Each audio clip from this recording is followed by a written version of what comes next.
वेंकटेश्वर एक ऐसे भगवान जिन्होंने लोगों को बचाने और उनकी परेशानियों का निपटारा करने के लिए कलयुग में जन्म लिया था। वेंकटेश्वर को भगवान विष्णु का अवतार भी माना जाता है।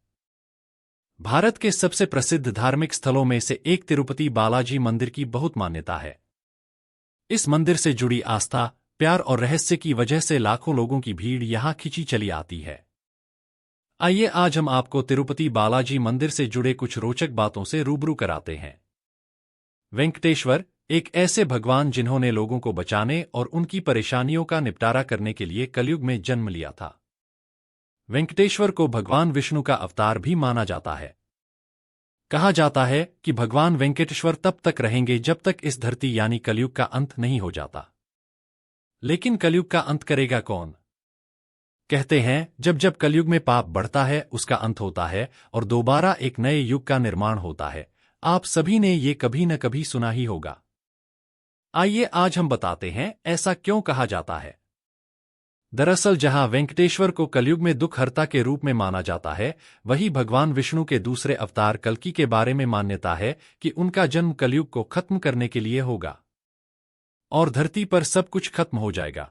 इसलिए तिरुपति बालाजी मंदिर को कलयुग के वैकुंठ और कलयुग प्रत्यक्ष दिव्यम के नाम से भी जाना जाता है। साथ ही भगवान वेंकटेश्वर को कलयुग प्रत्यक्ष दिव्यम, गोविंदा, बालाजी और श्रीनिवासा नाम से भी जाना जाता है। विश्व प्रसिद्ध तिरुपति बालाजी का मंदिर भारत में आंध्र प्रदेश के चित्तूर जिले तिरुमाला पहाड़ियों की 7वीं चोटी पर स्थापित है। इस चोटी को वेंकटाद्रि के नाम से भी जाना जाता है। यह शेषचलम पहाड़ियों की एक किस्म है। यह 7 पहाड़ियों की एक श्रृंखला है जो ओडिशा के 7 प्रमुखों भगवान विष्णु के नाग प्रकट को दर्शाती है। यह मंदिर कई शताब्दी पहले बनाया गया था। मंदिर दक्षिण भारतीय वास्तुकला एवं शिल्पकला का अद्भुत उदाहरण है। कहते हैं कि यह मंदिर 5वीं शताब्दी से भी पहले का है। आज भी तिरुपति बालाजी मंदिर से जुड़ी 2 कहानी सबसे ज्यादा फेमस हैं, वेंकटचल महात्म्य और वराह पुराण। इन 2 कहानियों से पता चलता है कि तिरुमला की भूमि भगवान विष्णु के अवतार द्वारा व्याप्त थी। भगवान विष्णु का वराह अवतार। धरती का उद्धार करने के लिए भगवान विष्णु ने वराह रूप में अवतार लिया था।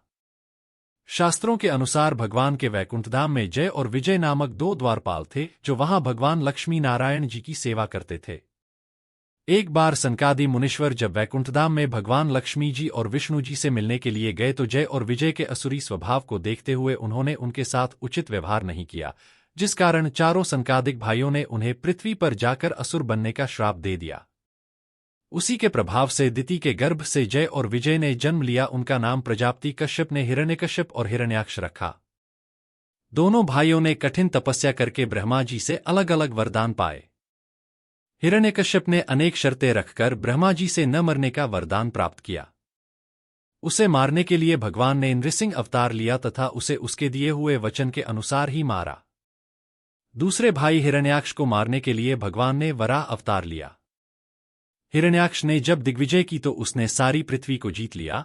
वह पृथ्वी को उठाकर समुद्र में ले गया था। पृथ्वी को दैत्य से मुक्ति दिलवाने के लिए भगवान ने वराह अवतार लिया। उन्होंने एक झटके से हिरण्याक्ष को अपनी दाढ़ पर उठा लिया और घुमाकर आकाश में दूर फेंक दिया। आकाश में चक्कर काटकर वह धड़ाम से पृथ्वी पर वाराह के पास ही गिर पड़ा। मरणासन हिरण्याक्ष ने देखा कि वह वाराह अब वाराह न होकर भगवान विष्णु है। जब ऋषि भृगु ने विष्णु भगवान के सीने पर मार दी थी लात। कलयुग की शुरुआत में जब भगवान वराह वैकुंठ चले गए थे, लेकिन ब्रह्मा धरती पर विष्णु भगवान को चाहते थे, जिसके लिए नारद मुनि को कोई युक्ति सोचने के लिए कहा गया। नारद मुनि ने गंगा के तट पर यज्ञ की तैयारी में जुटे जब बेहतर ब्रह्मांड की खातिर ऋषि मुनियों ने एक यज्ञ शुरू किया था। लेकिन सवाल ये था कि ब्रह्मा, विष्णु और महेश में उस यज्ञ का पुरोहित किसे बनाया जाए। सभी ऋषि मुनियों ने ये जिम्मेदारी भृगु ऋषि को सौंपी क्योंकि वही देवताओं की परीक्षा देने का साहस कर सकते थे। भृगु ऋषि भगवान ब्रह्मा के पास पहुंचे, लेकिन भगवान ब्रह्मा वीणा की धुन में लीन थे। उन्होंने भृगु ऋषि की तरफ ध्यान ही नहीं दिया। भृगु ऋषि की अगली मंजिल थी महादेव का दरबार, लेकिन उस वक्त भगवान शंकर भी मां पार्वती से बातचीत में खोए हुए थे और उनकी नजर भी भृगु ऋषि पर नहीं पड़ी। ऋषि भृगु फिर नाराज होकर वहां से भी चले गए। अब बारी थी भगवान विष्णु की, जो उस वक्त आराम कर रहे थे। भृगु ऋषि ने वैकुंठ धाम में भगवान विष्णु को कई आवाजें दीं, लेकिन भगवान ने कोई जवाब नहीं दिया। गुस्से में आकर भृगु ऋषि ने भगवान विष्णु के सीने पर लात मार दी। इसके बाद भगवान विष्णु ने भृगु ऋषि को गुस्से में आग बबूला देखा तो उनका पैर पकड़ लिया और मालिश करते हुए पूछा कि कहीं आपको चोट तो नहीं लगी। यह देखकर भृगु ऋषि को अपना उत्तर मिल गया और उन्होंने यज्ञ का पुरोहित भगवान विष्णु को बना दिया। जब माता लक्ष्मी ने छोड़ दिया वैकुंठ, भृगु ऋषि के भगवान विष्णु के सीने पर लात मारने पर माता लक्ष्मी नाराज हो गई थीं। माता चाहती थीं कि भगवान विष्णु भृगु ऋषि को दंड दें, लेकिन विष्णु भगवान ने ऐसा करने से साफ इनकार कर दिया, जिसकी वजह से माता लक्ष्मी ने वैकुंठ छोड़ दिया और तपस्या करने के लिए धरती पर करवीपुर, जिसे अब महाराष्ट्र के कोल्हापुर के नाम से जाना जाता है, आ गईं। जब भगवान विष्णु ने छोड़ दिया था वैकुंठ, माता लक्ष्मी के वैकुंठ से चले जाने के बाद भगवान विष्णु भी उन्हें ढूंढने के लिए वैकुंठ छोड़कर धरती पर आ गए। उन्होंने माता को जंगलों और पहाड़ियों पर ढूंढा, लेकिन माता लक्ष्मी कहीं नहीं मिली। बाद में भगवान विष्णु एक पहाड़ी पर रहने लगे, जिसे आज वेंकटाद्रि के नाम से जाना जाता है। जब ब्रह्मा बने गाय और भगवान शिव बने बछड़ा, माता लक्ष्मी को ढूंढने के लिए भगवान विष्णु की मदद करने के लिए ब्रह्माजी और शिवजी ने गाय और बछड़े का रूप धारण कर धरती पर आ पहुंचे।